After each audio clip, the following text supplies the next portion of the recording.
मोहन की शादी हुए 5 साल हो गए मगर कोई औलाद नहीं हुई। दोनों पति पत्नी धार्मिक स्वभाव के थे, इसलिए वह देवी देवताओं से मन्नतें मांगती रहती थी, लेकिन फिर भी उन्हें बच्चा नहीं हुआ। कुछ दिन के बाद उन्हें पता चला कि चमत्कारी बाबा आए हैं। सब यही कह रहे थे कि अगर मोहन की पत्नी पूजा का बाबा का आशीर्वाद मिल जाए तो उसको बच्चा हो जाए। यह जानकर मोहन और पूजा बाबा के पास पहुंच गए। पूजा बाबा के पास पहुंची और बाबा के पैरों पर गिर गई और कहने लगी, बाबा मेरी शादी को 5 साल हो गए हैं पर अभी तक बच्चा नहीं हुआ है।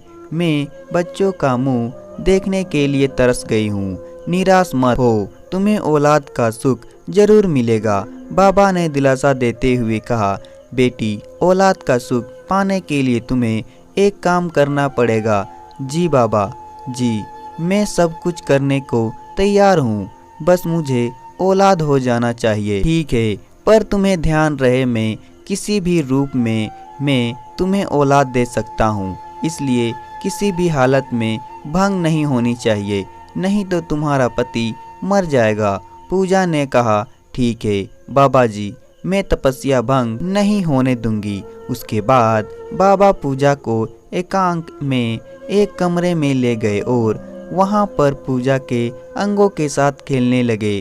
पूजा कुछ नहीं बोली और चुपचाप सब कुछ सहती रही। वह समझी बाबा उसे औलाद का सुख देना चाहते हैं, तभी कुछ बोली नहीं।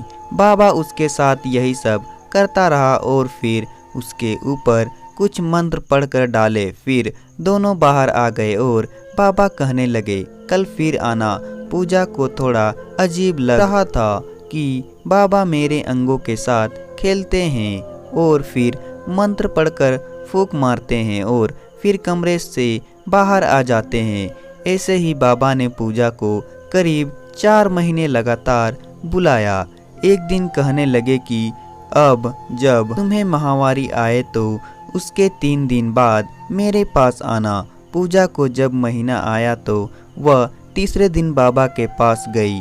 उस दिन भी बाबा पूजा को कमरे में ले गए और फिर पूजा के अंगों के साथ खेलने लगे। तभी बाबा ने पूजा को भोलेनाथ का प्रसाद दिया और कहा, खा लो। इसे पूजा ने भोलेनाथ का प्रसाद समझकर खा लिया, पर उसे क्या पता था कि प्रसाद में नशीली दवा मिली थी। प्रसाद खाते ही वह नशे में आने लगी और बाबा ने नशे का फायदा उठाकर उसका काम तमाम कर दिया।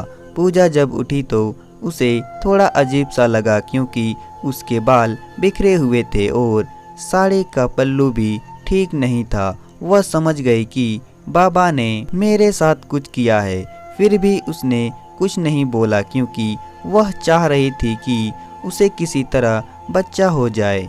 और हुआ भी कुछ ऐसा। पूजा को अगले महीना माहवारी नहीं आई तो उसने अपना चेकअप कराया तो पता चला कि वह तो मां बनने वाली है।